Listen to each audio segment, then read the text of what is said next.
Olá, minha amiga, meu amigo, semana terminando, e é hora de ler para você o meu artigo semanal que sai em 38 jornais no meio da semana. O artigo é sobre Maduro, Trump. A captura de Maduro deu uma folga aí para o Banco Master e outras estripulias aqui dentro do nosso país. A gente ficou um tempo olhando para a Venezuela, olhando para o norte. E, enfim, eu vou ler para vocês o artigo e fazer comentário nas entrelinhas. Lembre-se de se inscrever, juntar-se a nós, se ainda não fez isso. E ao final de deixar o gostei ou não gostei. Vamos então à leitura do artigo com comentários nas entrelinhas. O título é Soberania Relativa. Soberania foi o assunto, né, dos dias posteriores que se seguiram à captura de Maduro. Soberania entrou na pauta e tem sido evocada agora com a captura de Maduro e antes com a Magnitsky em Moraes, né, quando houve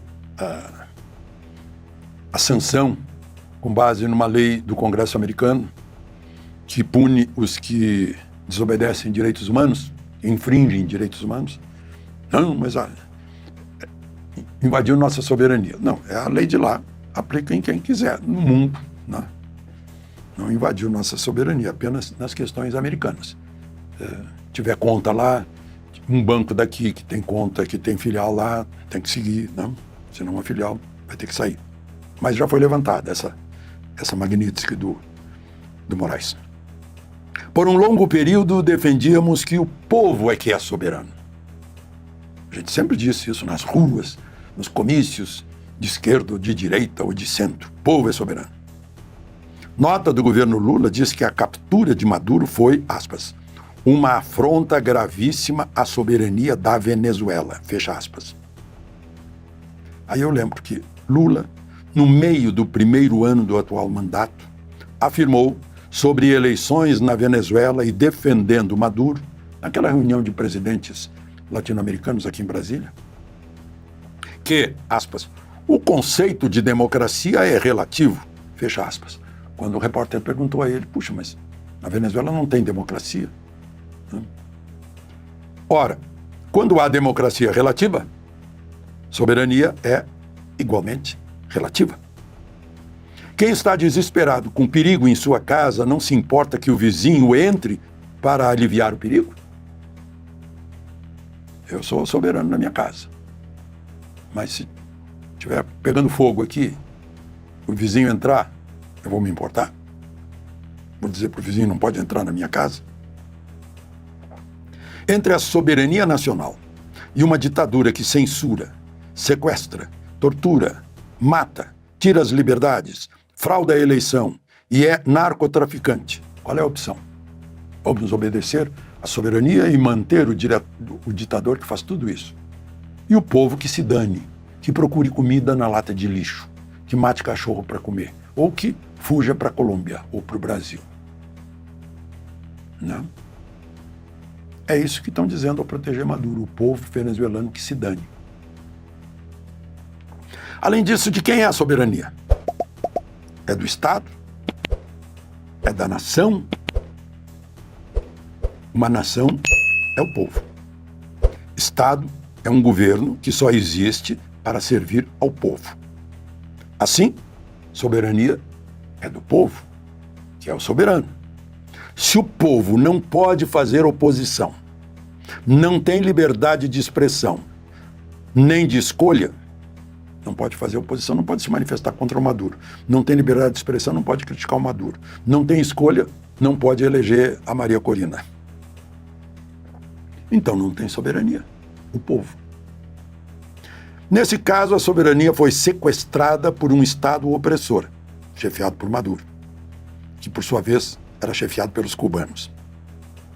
E o regime deixa de ser democracia. Em democracia, a soberania é do povo, não de um Estado opressor, injusto e bandido. Bandido porque é narcotraficante. Maduro era um ditador típico de república bananeira. Os Estados Unidos conviveram com muitos desses. Mas eles não chamavam o Irã, a Rússia, a China, nem tinham cubanos em postos-chave da segurança do país. Os Estados Unidos já têm Cuba a 170 quilômetros de Key West, lá no istmo da Flórida. Não aceitam Venezuela chinesa, ou iraniana, ou russa, ou cubana, né? Mais ao sul do Caribe, sustentando outras ditaduras com seu petróleo. Nicarágua e Cuba. Agora uma lembrança. O Brasil não defendeu a soberania da Guiana quando Maduro anexou Esequibo no mapa da Venezuela.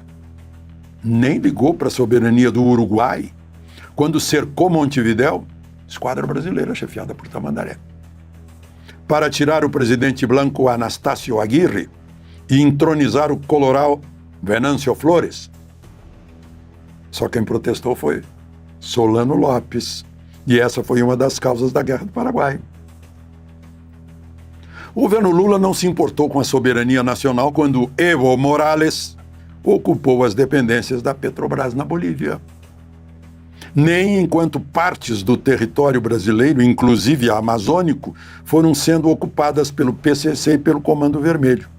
E hoje tem o Cartel de los Soles, em Roraima, em Boa Vista, em Pacaraima.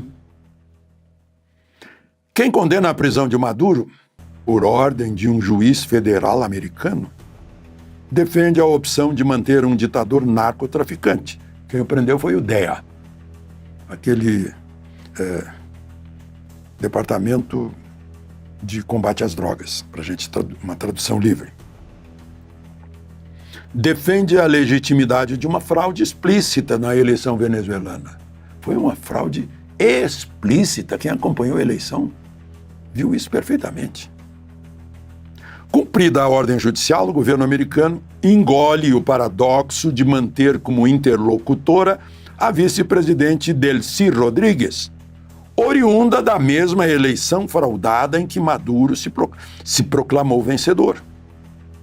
O irmão dela, Jorge Rodrigues, é o presidente da Assembleia Nacional. E ambos têm controle sobre as Forças Armadas, ela, controle político, ele, e dos postos, os dois, de Estado preenchidos por bolivarianos fiéis, em cargos em comissão. Aí Trump opta pelo realismo. Delcy anunciou caça aos que apoiarem a captura de Maduro.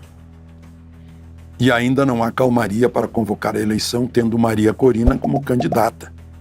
Nem é a oportunidade de submetê-la a um desafio desgastante. Ela não entendeu isso e fez uma declaração entregando Delcy Rodrigues e elogiando Trump, mas Delcy foi quem patrocinou a aproximação com a Rússia, com a China, com o Irã, Calma. O apressado come frio, né? Ela, em vez de se resguardar para a primeira eleição livre que vier, né? Delcy, por sua vez, já está abrindo portas das prisões, soltando os presos políticos. Não prendeu ninguém, embora tenha anunciado que ia prender os que aplaudiram a prisão de Maduro. Quem está prendendo é o Ortega, lá na Nicarágua, os que festejaram a prisão de Maduro.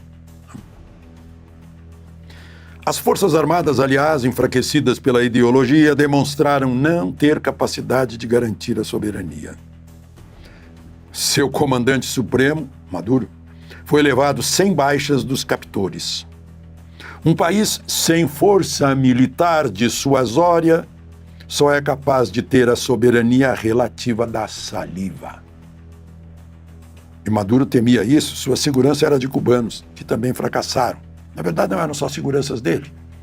Eram agentes de inteligência também, de forças especiais, como esse coronel que foi morto lá, né, que também vigiavam todas as movimentações de Maduro para ele se manter como fantoche do regime cubano. Aí a frase final. A Venezuela nos mostra que ter abundante riqueza natural não basta. Tem tudo. Maior reserva de petróleo do mundo, ouro, diamantes, terras raras, tem tudo. Mas isso não basta. Com socialismo e ditadura, não há petróleo que dê bem-estar e liberdade. E mostra também que fraude em eleição é fraude na democracia. De Brasília, Alexandre Garcia.